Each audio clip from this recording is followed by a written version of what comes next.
Terima kasih kerana memilih video ini dan saya akan bersama anda sehingga ke ujung sesi. Rakaman ini adalah bertujuan bagi melaksanakan pengajaran dan pembelajaran dari rumah.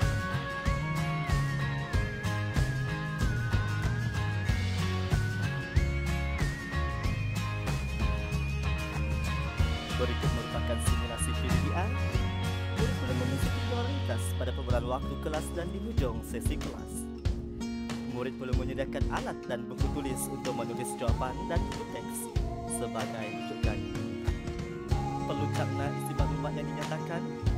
Proses pembelajaran telah disusun mengikut giliran slide bagi memudahkan pembelajaran.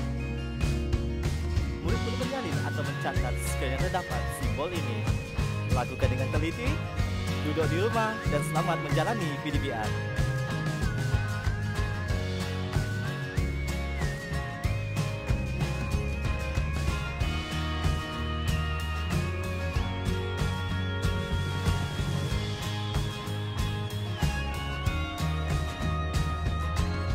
Untuk pembelajaran kita pada kali ini iaitu unit 4 haiwan, di mana tajuk kecil yang kita akan belajar iaitu tajuk kecil yang pertama perubahan tabiat pemakanan dan tajuk kecil yang kedua kegigian haiwan.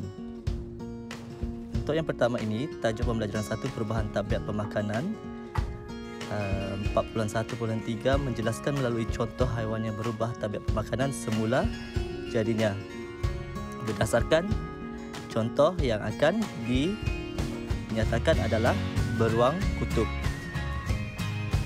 Untuk penerangan lanjut, sila rujuk buku teks halaman 67. Di sana menyatakan bahawa beruang kutub secara semula jadinya adalah haiwan omnivor. Beruang kutub mengalami perubahan tabiat pemakanan menjadi haiwan karnivor. Maksudnya, perubahan berlaku pada tabiat pemakanannya. Hal ini terjadi kerana beruang kutub hidup di kawasan yang diliputi ais. Tiada tumbuh-tumbuhan yang boleh hidup tumbuh di kawasan kutub.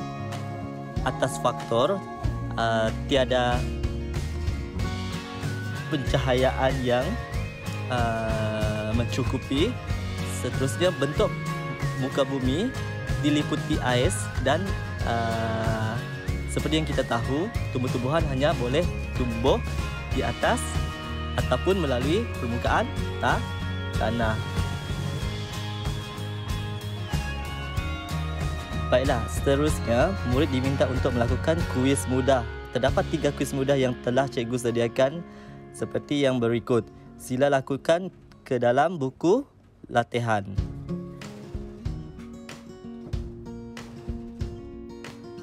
Setelah melakukan kuis mudah, kita akan beralih ke topik pembelajaran 2 iaitu kegigian haiwan. Di bawah topik pembelajaran ini akan nyatakan 4.1.4 menakul kegigian haiwan herbivor, karnivor dan omnivor berdasarkan tabiat pemakanan. Seperti yang kita tahu, sebelum ini kita melakukan pengelasan haiwan berdasarkan jenis makanan yang dimakan oleh haiwan tersebut. Pada kali ini kita melakukan pengelasan berdasarkan kegigiannya. Namun, terdapat hubung kait yang dapat dilakukan berdasarkan kegigian haiwan dan juga jenis-jenis makanan yang dikonsum oleh haiwan-haiwan yang dinyatakan. Okey, kita akan pergi ke satu persatu jenis kegigian haiwan. Okey, yang pertama adalah haiwan karnivor. Diikuti haiwan herbivor dan juga omnivor. Ketiga-tiga haiwan ini mempunyai kegigian yang tidak sama kerana faktor pemakanan yang haiwan-haiwan tersebut amalkan. Maksudnya berdasarkan pemakanan haiwan, faktor kegigian haiwan juga turut berkait rapat dengan jenis-jenis pemakanan. Contohnya haiwan karnivor, dia mempunyai gigi taring yang lebih tajam berbanding haiwan yang lain kerana gigi taring yang tajam ini memudahkan haiwan karnivor mengoyakkan makanan daging yang dimakan. Seterusnya, haiwan yang makan tumbuhan pula dikategorikan sebagai haiwan herbivore. Dan di sini kita dapat lihat haiwan herbivore mempunyai gigi kacip, di mana struktur gigi kacip adalah berada di hadapan sekali, iaitu berfungsi untuk memotong ataupun memudahkan haiwan-haiwan yang memakan tumbuh-tumbuhan untuk memotong makanan-makanan yang mereka makan. Tetapi ada keistimewaannya, mereka juga mempunyai, haiwan-haiwan ini juga mempunyai gigi geraham yang besar untuk memudahkan haiwan herbivore melumatkan. Selepas memotong, haiwan-haiwan ini juga akan melumatkan makanan yang dimakan, iaitu tumbuh-tumbuhan. Untuk yang ketiga adalah haiwan omnivore. Berdasarkan penyataan yang cikgu bagi, sila lengkapkan kuis 1 ke dalam buku latihan. Seterusnya diikuti dengan pernyataan yang berikut. Apakah yang berlaku sekiranya haiwan mempunyai kegigian yang tidak sesuai? Bina satu ramalan dan lengkapkan ke dalam buku latihan. Seterusnya,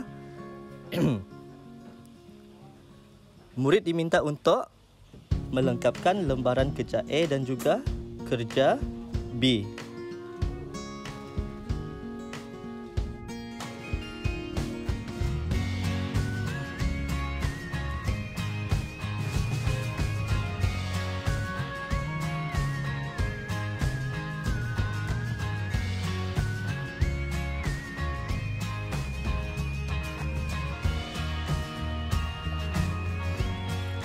Dan yang terakhir, sebagai satu aktiviti ria yang murid boleh lakukan di rumah, murid perlu menghasilkan satu topeng haiwan mengikut haiwan pilihan tersendiri menggunakan bahan seperti kertas, warna dan sebagainya.